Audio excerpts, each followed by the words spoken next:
គិតថាភាសាដែរមនុស្សប្រុសដែរនិយាយថាម្នាក់ស្រីនៅមុខលុយណាដោយ គឺ សារគាត់អត់មានសមត្ថភាពព្រោះមនុស្សប្រុសម្នាក់ដែលស្រឡាញ់មនុស្សស្រីម្នាក់ពិតប្រាកដគឺមាន អត្ថភាពមនុស្សប្រុសដែលមានលុយគេក៏មិនប្រកាសថាយកបងដែរព្រោះអីបាទមនុស្សប្រុសដែលមានសមត្ថភាពមនុស្សប្រុសដែលគាត់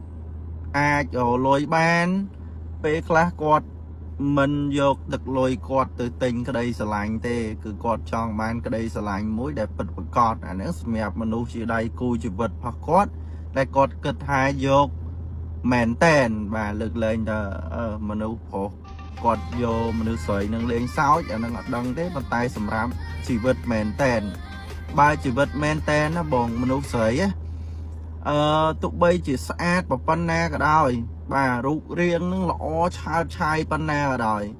ប៉ុន្តែបើមនុស្សប្រុសនឹងដឹងថាមនុស្សស្រីនឹងមុខលុយគឺគាត់អត់នៅក្បែរហើយក៏គាត់អត់អាចផ្ញើជីវិតគូបាទទៅលើមនុស្សស្រីនឹងបានដែរមូលហេតុអីអត់បាទមូលហេតុដោយសារតែមនុស្សស្រីហ្នឹងគឺអត់បានស្រឡាញ់គាត់ទេស្រឡាញ់លុយបើស្រឡាញ់លុយថ្ងៃណាមួយបាទគាត់រលុយលែងសូវបានបាទឬក៏លុយគាត់តិចជាងម្នាក់ប្រុសផ្សេងទៀតដែលមានលុយ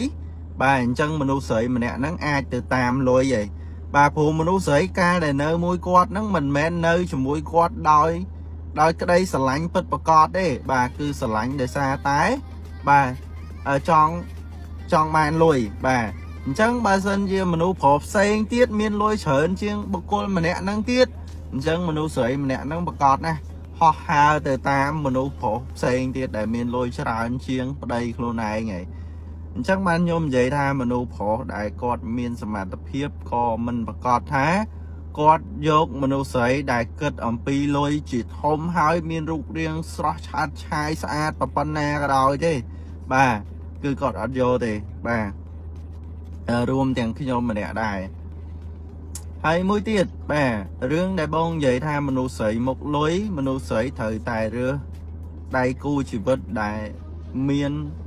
ភាពរឹងមាំមានចំណេះជំនាញដែលអាចរកលុយបានអាហ្នឹងវាជារឿងត្រឹមត្រូវមនុស្សស្រីដែលគាត់គិតអញ្ចឹងខ្ញុំថាអត់ខុសទេប៉ុន្តែគាត់អាចបានត្រឹមតែគិតទេគាត់មិនអាចទៅនិយាយឬក៏បញ្ចុះបញ្ចូលអ្នកផ្សេងឲ្យទៅគិតបានដូចគាត់ទេព្រោះអាហ្នឹងវាគឺជាកេរខ្មាស់របស់មនុស្សស្រីដែរបាទបងត្រូវដឹងណាបាទហេតុអីបានខ្ញុំនិយាយថាវាជាកេរខ្មាស់បាទយើងជាមនុស្សមុខលុយក៏ដោយប៉ុន្តែយើងគុំទៅប្រាប់គេថាយើងនឹងជាមនុស្សមុខលុយបាទអញ្ចឹងណាហើយបើ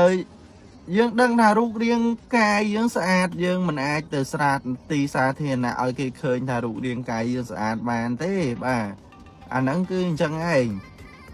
អរគុណច្រើនខ្ញុំមានតែប៉ុណ្្នឹងទេដំបូងខ្ញុំគិតថាចប់ហើយប៉ុន្តែអាប្រធានបទមនុស្សស្រីមនុស្សប្រុសហ្នឹងវានៅតែមានអញ្ចឹងខ្ញុំចង់ចេញខ្លះទៅបងគាត់ចង់ផ្ដាំទៅមនុស្សទូទាំងពិភពលោកដែលអាចស្ដាប់ភាសាខ្មែរបានបើអត់ស្រឡាញ់គេទេកុំធ្វើបាបអារម្មណ៍គេអារម្មណ៍ដែលពិបាកបំផុតគឺអារម្មណ៍ត្រូវគេទុកចោលរបៀបគេអត់ល្វីល្បល់ជាមួយយើងគេអត់ខ្វល់មកយើងរបៀបអារម្មណ៍យើងស្រឡាញ់គេម្នាក់ឯងពិបាកយល់អារម្មណ៍អង្គុយរងចាំគេថាពេលណាបានគេ reply យើងពេលណាបានគេទេមកយើងហើយបន្ទាប់មកអារម្មណ៍គេថាគេរវល់មកផ្លែតិចទៀតទេទៅហើយយើងអង្គុយចាំមើលទូរស័ព្ទបងគាត់ចង់ផ្ដាំទៅមនុស្សទូទាំងពិភពលោកដែលអាចស្ដាប់ភាសាខ្មែរបានបើអត់ស្រឡាញ់គេទេកុំធ្វើបាបអារម្មណ៍គេអារម្មណ៍ដែលពិបាកបំផុតគឺអារម្មណ៍ត្រូវគេទុកចោលរបៀបគេអត់ល្វីល្បល់ជាមួយយើងគេអត់ខ្វល់មកយើងរបៀបអារម្មណ៍យើងស្រឡាញ់គេម្នាក់ឯងពិបាកយល់អារម្មណ៍អង្គុយរងចាំគេថាពេលណាបានគេ reply យើងពេលណាបានគេទេមកយើង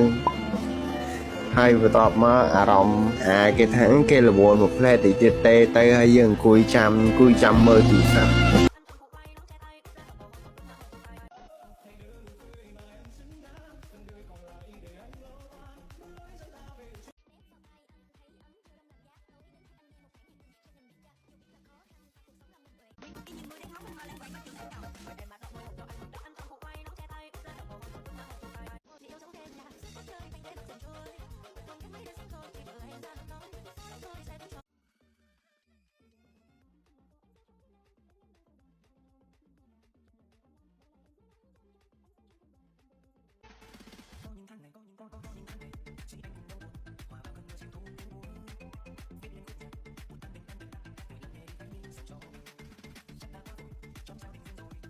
may là em bận đi làm kiếm tiền để cố gắng mỗi tuần có một bộ ảnh ảo lòi, chứ em mà dành thì khối anh bận với em.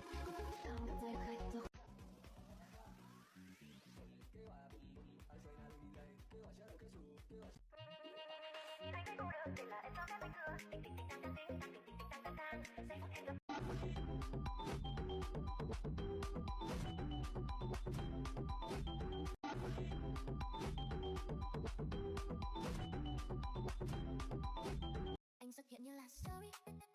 lướt một cái là tim em loading, chưa kịp nghĩ đã tạo react.